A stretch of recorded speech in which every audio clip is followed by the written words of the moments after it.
Айгерим Расул кызы, жолдошум үйдө түнөбөйт, балдарым атам качан келет деп кечке жанымды койбойт. Өлкөдө учурдагы оор абалга байланыштуу дарыгерлер, күч органдары, милиция кызматкерлери күнү-түнү эл үчүн кызмат кылып жатат. Алардын катарында ырчы Айгерим Расул кызынын дагы жолдошу бар. Ырчы эл үчүн күнү-түнү кызмат кылып жаткандарга ыраазычылыгын билдирип, бул оргондордо өтүп кетерин өзүнүн Instagram баракчасынан жазып чыкты. Азыркы учурда милиция тартип сакчылардын медицина кызматкерлердин үй бүлөсүн эң жакшы түшүнөм. Биздики карантин дегенден бери үйдө түнөбөйт, күнү-түнү күзөттө. Азыркы учурда ашкана деле иштебейт экен, эптеп-септеп курсактарын тойгозуп жүрүшөт. Тамак жасап көтү олтурам кечке, келип алып кет деп, ошого дагы келе албай калат. Балдарыбыз атам качан келет деп кечке жанымды койбойт. Атасы келсе алыстан кол булгалап коюп кетет. Балдар чырылдап, ыйлап калып кетет. Качан бүтөт деге, эмнеси болсо дагы карантин дегенден бери үйүндө түнөбөй, күнү-түнү биздин жашообуз үчүн күрөшүп жаткан дарыгерлерге, тартип сакчыларына, аскерлерге, тазалыкта иштеген эже байкелерге жана башка ушул кырдаалда эл үчүн кызмат кылып жаткан инсандарга таазим. Жарытарлык айлык алышпаган айтпаса деле белгилүү. Ошого карабай өз өмүрүн тобокелге салып, үйдүн бетин көрбөй биз үчүн кызмат кылып жатышат. Рахмат айткым келет, чоң рахмат. Аллахым ыраазы болсун. Үй бүлөңүздөр менен аман болуп, эки дүйнө бактылуу болуңуздар. Бул күндөр дагы өтөт. Кудай буйруса баары жакшы болот. Жакшы күндөр алдыда. Ден соолук болсо баары болот. Эң башкысы ден соолукта бололу. Маалымат Булак, Назар News KG. Кыргыздарды ашатып сөккөн Даниэль Ажиевди шаардык сот камакта калтырды. Бишкек шаардык соту Даниэль Ажиевди баш коргоо чарасын өзгөрткөн жок. Бул тууралуу бүгүн 8 апрелде Бишкек шаардык сотунун басма сөз кызматы билдирди. Маалыматка караганда Ажиевди буга чейин 1-майор райондук соту СИЗО 1ге 2 ай камакка алынган. Эске сала кетсек, 30 жаштагы Ажиев 26 мартта Кыргыз Республикасынын кылмыш жаза кодексинин 313-беренеси боюнча айып тагылып кармалган. Социалдык тармактарда жарандардын ар намысына шек келтирген билдирүүлөрдү талкууланып, ар кандай реакцияларга жана кыжырдаанууга себеп болду. Жек көрүүчүлүктү жана кастыкты тутандырган мазактоочу сөздөр жана коомдук терс сөздөр айтылган деп Ички иштер министрлигинин басма сөз кызматы билдирген. Маалымат Булак, Назар News KG. Казакстанда жардам күткөндөр чырдашты.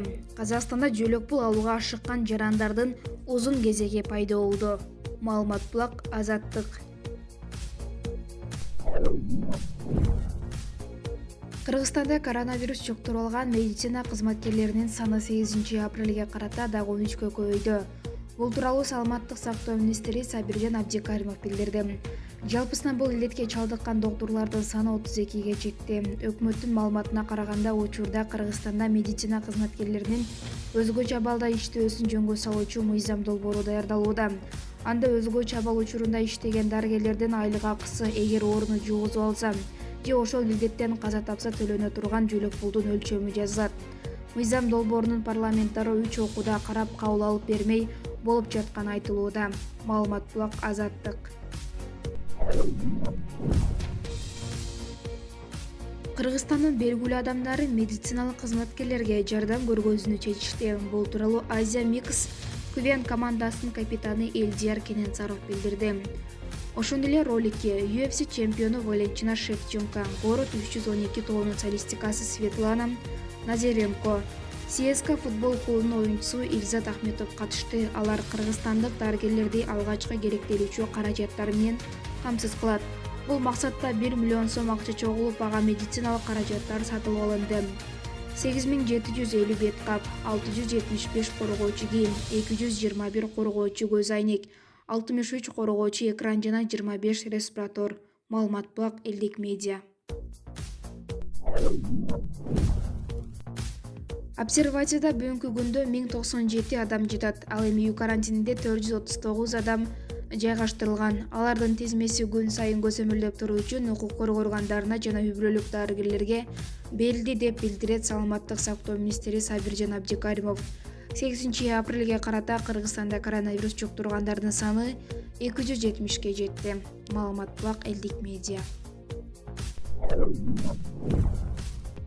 Жалал Абад областынын Ноокиян районунда үй бүлөлүк чырдан улам 47 жаштагы аял жолдошуна бычак сайып ал көз жумду. Бул маалыматты Жалал Абад областынын Ички иштер башкармалынын басма сөз кызматы да ырастады. Маалым болгондой 31 март күнү саат 15:00 чамасында чыр чыгып, аял тамак жасап жаткан ашканага бычагы менен жолдошунун көкүрөгүнө сайып жиберген. Жабырлануучу ооруканага жетпей үзүлгөн. Бул факт Ноокиян районунун Ички иштер башкармалыгында кылмыштардын жана жоруктардын бирдиктүү реестрине каттоого алынып, сотко чейинки өндүрүш иши ачылган. Шектүү аял камакка алынды.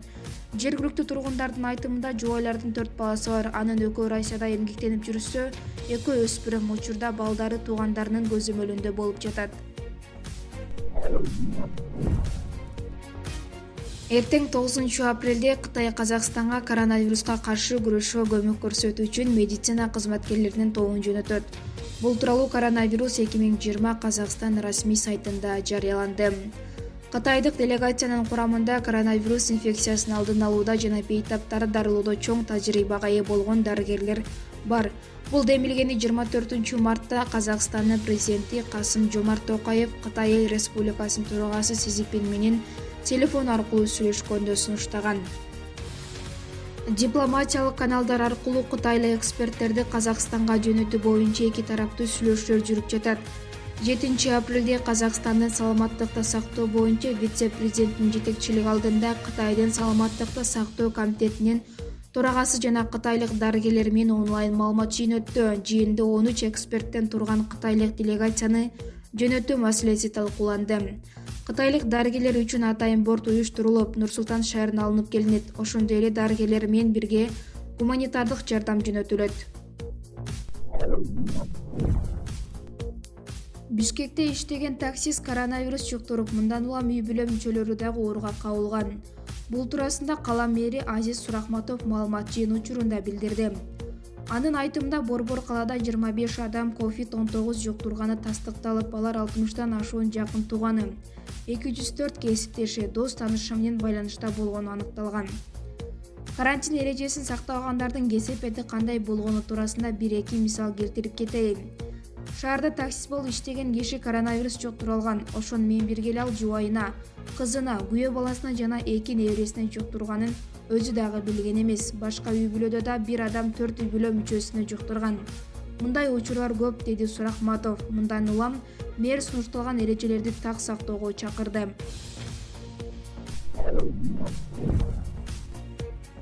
Жардам берем деп алып 85 жаштагы кемпирди тоноп кетишкен.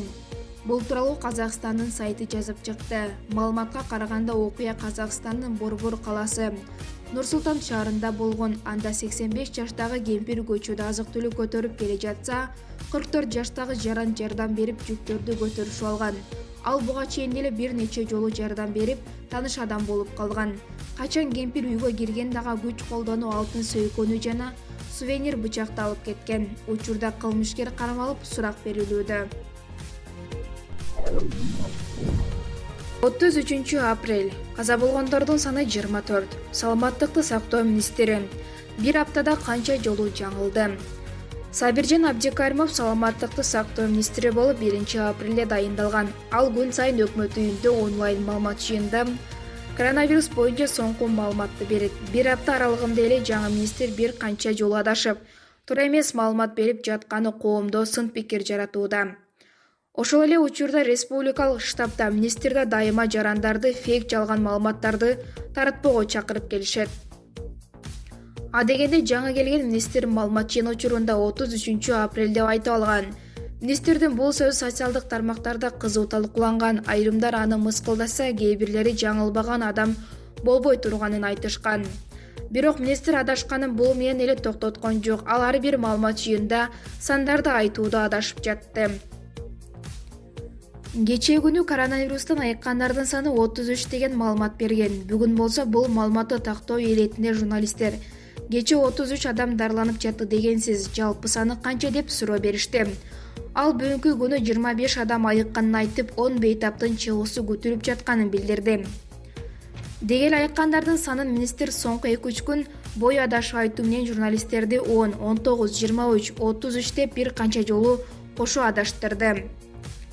Бир жагдайды эскертүү кетүү керек. Маалымат жыйындар онлайн форматта өтүп жаткан үчүн журналисттердин азыркы учурда маалыматты ошол жерден тактай калуу мүмкүнчүлүгү жок. Бүгүн болсо министр элдин жүрөгүн түшүрүп, коронавирустан 24 киши каза болгонун билдирди. Андан соң өкмөттүн басма сөз катчысы Чыңгыз Эсенкулов 4 адам каза болгонун тактап, абалды жайгарып кетти.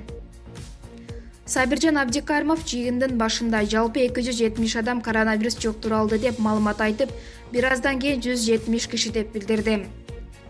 Мындан тышкары, бүгүнкү эле маалымат жыйынында Абдикаримов Жалал Абад шаарындагы жугуштуу оорулар ооруканасы убактылуу жабылганын билдирди.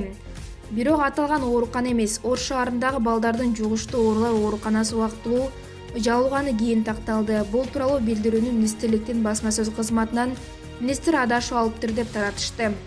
Мындай жаңылуулардан улам коомчулукта министр дагы канчага чейин адашат болду экен? Министрликте анын ордуна чыгып маалымат берүүчү башка өкүл жокпу деген суроолор жаралууда. Маалымат Супер KG.